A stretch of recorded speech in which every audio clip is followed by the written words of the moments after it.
Hi everyone, it's James. Welcome back to Squeeze Fan TV. Apologise for the glasses this evening, but I've got a little touch of conjunctivitis going on.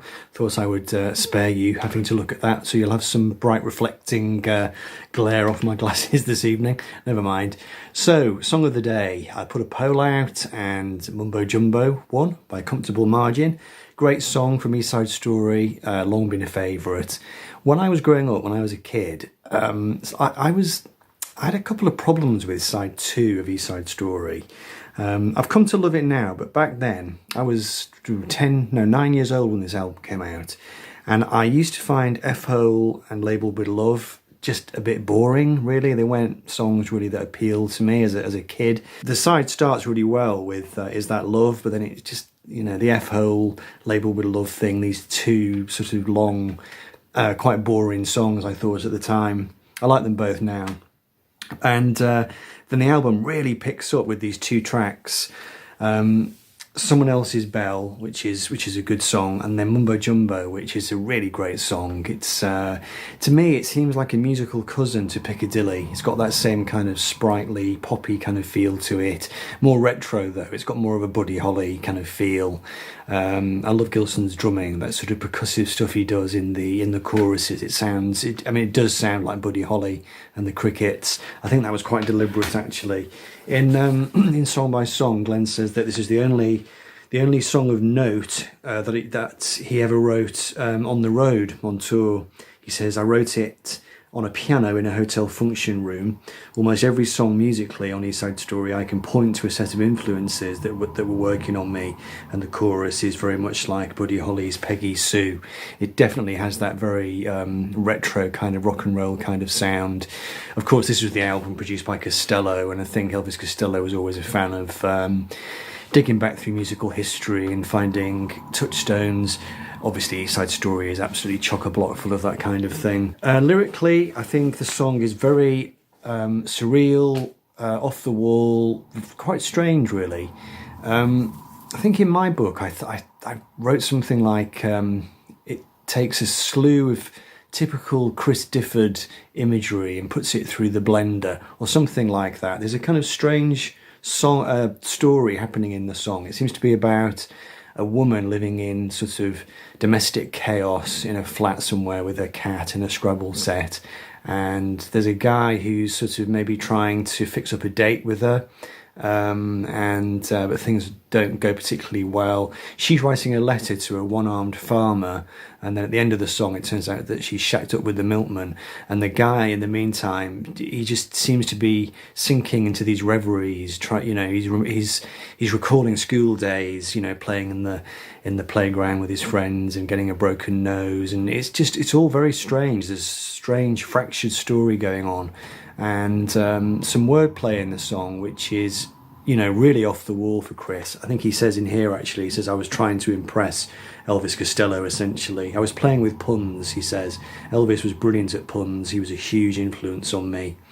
And interestingly, I'd forgotten this, Chris says that the character in Mumbo Jumbo is the same character as in Vanity Fair. He said there was a girl from Chesterfield who used to come and see us who was always really made up, like a character in Coronation Street. I thought her makeup was like war paint. That's interesting. I would never have picked up on that it's the same character as in Vanity Fair. But a very playful lyric, and like I said, this strange sort of dreamlike story that unfolds. Eyebrows plucked and toenails cut, I'll pick you up with a little look, all prim and proper. Shaven legs and calls to Fred, it all depends, oh all right then, I cannot stop her. The makeup box has always got ever such a lot of odds and sods in there to offer. Odds and sods, an English expression? Do we get that in North America? Let me know. She needs paints to make her face and make her late again and again, so I'll knock her, the tick is tocker. I assume that to mean I'll knock her. There's a sort of double play there. He'll go knock on the door, but also, to knock somebody up, to have intercourse with them. And then this chorus, Mumbo Jumbo, words to say, are you coming out to play with a broken nose on a sunny day? I would bet none of these girls would ever care or get upset. And this is a great verse. Short and fat with a fishnet hat and a hungry cat in a nice new flat with a Scrabble. The only pop song ever to mention Scrabble, conceivably. I was a big fan of Scrabble when I was growing up. I was a real nerdy, specky kind of kid. You know, I loved Scrabble. So I loved this song. Sits by the phone when she's all alone and on her own. It's a mental home full of babble. Writes with charm to Uncle Farm with a broken arm and a broken barn. Feeds the cattle. She hears the hens as she takes the pen. And now it's now, and now it's then. She would saddle, the dip is dabbled. Something quite suggestive about that, but I can't quite grasp the meaning of it. This verse here is the verse that Glenn highlights in Song by Song as being his favourite part of the song. Kissing girls and boyish girls, for all the pearls in all the world wouldn't have me.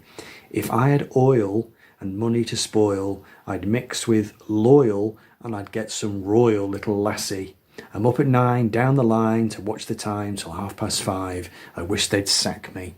That really reminds me of Up the Junction, actually. You know, the guy getting a job in the depths of winter and working 9 to 5. I know in that song he works 11 hours, doesn't he? He works a very long shift in Up the Junction. She's at home, the milkman's home, to have a farm and seeds to sow. It makes her happy, the chip is chappy. Yeah, and just in terms of it being a sort of cogent song that makes sense, obviously it's very slippery in meaning, it's very hard to grasp, but there's kind of fragments there that you can maybe try and piece together. Some sort of farm animal, farmyard thing going on, whether she's imagining it or whether she actually is involved with a farmer. It's very difficult to tell, but it's great fun musically, you know, and lyrically. It's just it's very effervescent, it's very well played. It's a song that's been in the set list in more recent times. Another deep cut, you know, one that really should have been a single, I think.